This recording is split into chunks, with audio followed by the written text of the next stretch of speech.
nós podemos voltar então ao assunto da penúltima aula, em que onde eu estava explicando a partir da diferença entre filosofia e cultura filosófica.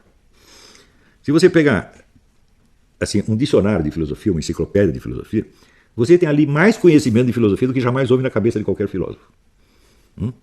Uma vez eu estava fazendo para a Fundação Odebrecht um projeto sobre a filosofia no século XX e eu fiz ali a lista dos 300 principais filósofos do século XX.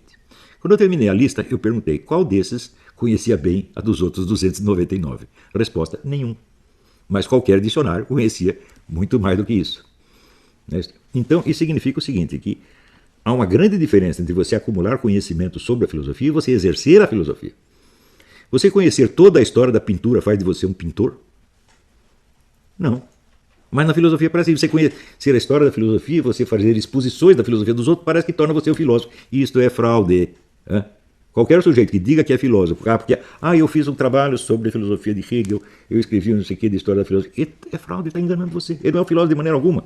Ele pode ser até um erudito em filosofia. Veja, no Brasil ninguém teve mais erudição filosófica ou musical do que o Otto Maria Carpo. E ele algum dia foi filósofo ou músico por causa disso? Não.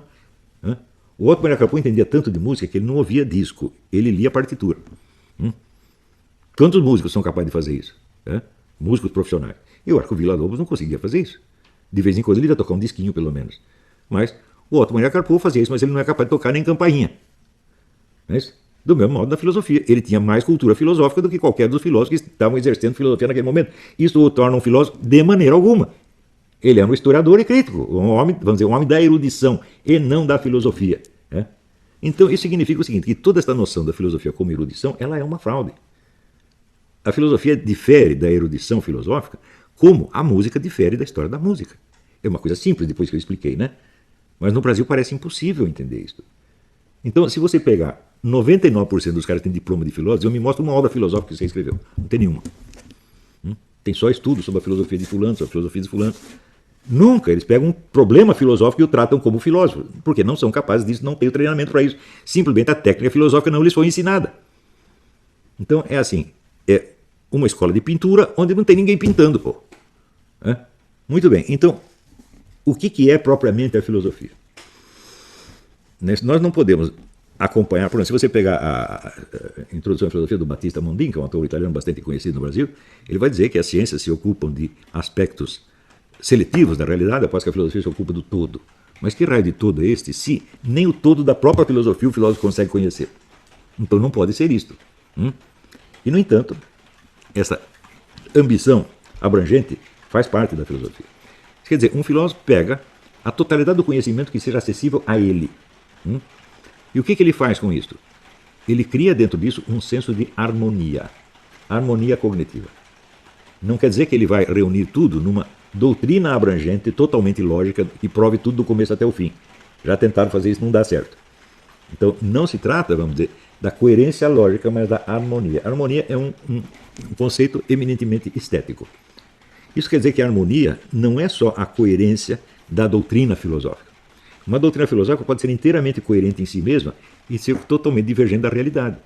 Eu vou te dar um exemplo. A doutrina de Spinoza é assim. Ela busca a coerência lógica no grau máximo possível. E daí, no fim, ela vai dizer: o conhecimento por experiência não nos ensina nada. Então, isso quer dizer que só a lógica do Spinoza ensina alguma coisa. O resto, tudo que você viu, que a ciência descobriu, tudo não ensina nada. Então, o sujeito é evidentemente doido. Quer dizer, ele criou um universo abstrato e ele acredita que só aquilo é realidade, fora daquilo não há realidade nenhuma. Bom, o que ele está fazendo, você não pode dizer que não é filosofia. É filosofia, mas é evidente uma péssima filosofia, porque a noção de harmonia que ele tem é reduzida à coerência lógica interna do discurso. Ora, se você reduz a harmonia a isto, então não se trata de uma harmonia cognitiva real, de um sujeito real. Trata-se apenas da harmonia entre papéis, entre coisas escritas.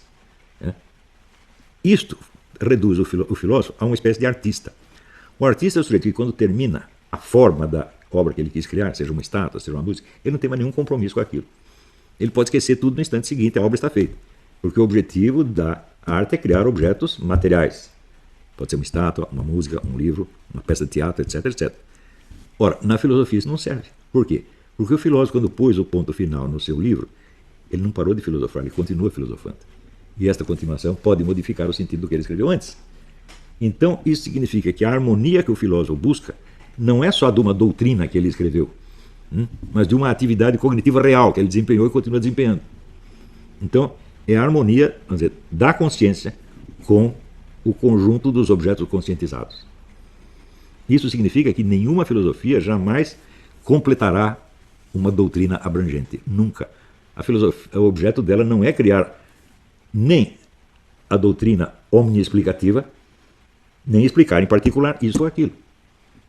O objeto da filosofia é criar na alma capaz de vivenciar de modo permanente a busca da harmonia entre o seu conhecimento e a sua realidade. Portanto, é por isso que nós, quando vemos a obra inteira de Platão, que sem dúvida é o grande, é o pai da filosofia, podemos dizer que Sócrates é o avô, mas ele é o pai, não é isso? E Aristóteles é o tio, né? Ou o padrinho, como queira. Em nenhum momento Platão explica a sua doutrina. Ele coloca os problemas, analisa sobre vários aspectos, e quando vai chegando na hora de oferecer a solução, o que ele faz? Ele expõe um mito. Ou seja, ele expõe a possibilidade da solução em linguagem simbólica, em linguagem artística, e não em linguagem doutrinal. Claro que existe a famosa doutrina não escrita, que foi conjeturada pelo Giovanni Reale e por outros autores, inclusive o nosso Mário Ferreira dos Santos, com um brilhantismo fora do comum, mas nós não sabemos se Platão realmente expôs essa doutrina. Né? E também nós vemos que, longe de ser a doutrina que fecha tudo sobre todos os aspectos, ela cria mais problemas do que resolve. Então diz, mas se o maior dos filósofos não tem doutrina, o que ele está fazendo? É simples, a finalidade da filosofia não é criar doutrinas, mas é criar filósofos. Por isso que Platão definia a filosofia eminentemente como educação. Foi uma coisa que, quando eu li o livro clássico do Júlio Stenzel, Platão Educador, quase me fez cair de costas. E Platão não estava criando uma filosofia, ele estava criando filósofos que vão continuar com esta busca da harmonia cognitiva pelos séculos dos séculos, porque a presença deles é o que garante para a cultura inteira o mínimo de harmonia e unidade, sem o qual ela viraria um caos. Estão entendendo? Então, isso significa que o Jean Piaget não está totalmente errado quando ele diz que a filosofia não nos dá conhecimentos, mas um senso de orientação. Eu digo, bom, a expressão está errada, mas o que ele quis dizer está certo. A filosofia não visa a nos passar doutrinas que todos nós possamos subscrever, mas ela visa a nos dar um senso de orientação, de modo que as várias doutrinas e teorias que chegam ao nosso conhecimento façam algum sentido. Isso quer dizer que sem a cultura perde totalmente o senso de unidade, de coerência, de harmonia e se torna num caos e pura opressão. Então, perguntar a utilidade da filosofia, eu digo que a filosofia é mais útil do que todos os demais conhecimentos, é evidente. Tá certo? Mas ela não visa a substituir esses conhecimentos. Por quê? Os conhecimentos estão continuamente aumentando. À medida que aumenta o conhecimento, aumenta os problemas filosóficos. Então isso quer dizer que a filosofia feita no século passado não serve mais para nós. Nós temos que passar por ela porque nós temos que aprender a técnica que eles tinham. Mas a técnica deles não vai bastar para nós vamos ter que continuar desenvolvendo. E em cada geração vai ter que ter novos filósofos que, sem conseguir nos dar a doutrina total, tá certo, ambicionada por malucos, asseguram aquele mínimo de integridade e harmonia sem o qual o mundo se torna um caos. Veja, quando você vê o pessoal da física tentando buscar a teoria final, quanto mais você estuda a teoria final, mais você entra no caos. A ambição da teoria omniabrangente, ela é louca em si. O ser humano não vai ter isso nunca na vida. Nunca. A partir da hora que ele tiver a doutrina final, a mera presença da doutrina final criará problemas que ela própria não pode resolver.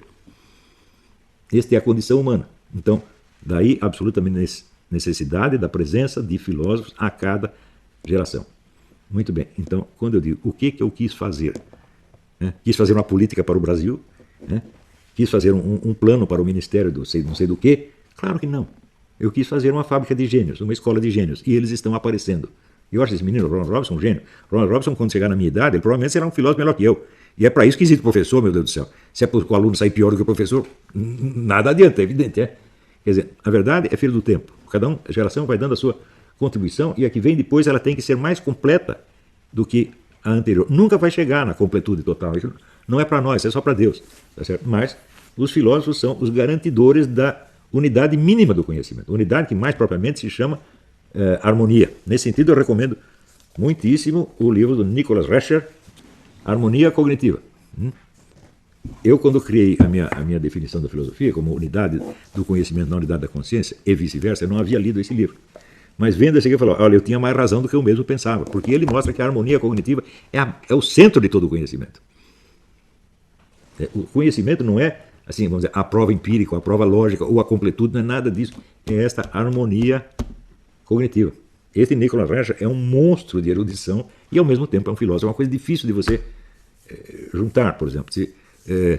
Dificilmente você encontrará, por exemplo, alguém mais erudito em história da filosofia do que o Zeller, autor da História da Filosofia, que eu sempre adorei os livros dele, ou Giovanni Reale, mas eles não são filósofos nesse sentido. Eles estão criando a cultura filosófica. Então, eles estão para a filosofia como o historiador da música está para a música. Se você ler a história da música do Carpo, é uma beleza, uma beleza. Nenhum músico conhecia tantas músicas quanto ele, mas ele não sabia tocar nem apito, gente. Não estou colocando uma coisa acima da outra. Às vezes um historiador da música pode ser melhor do que os músicos, claro. Na sua área, ele é melhor do que o outro na área dele. Mas uma coisa não é a outra. Deu para entender? Então é isso aí.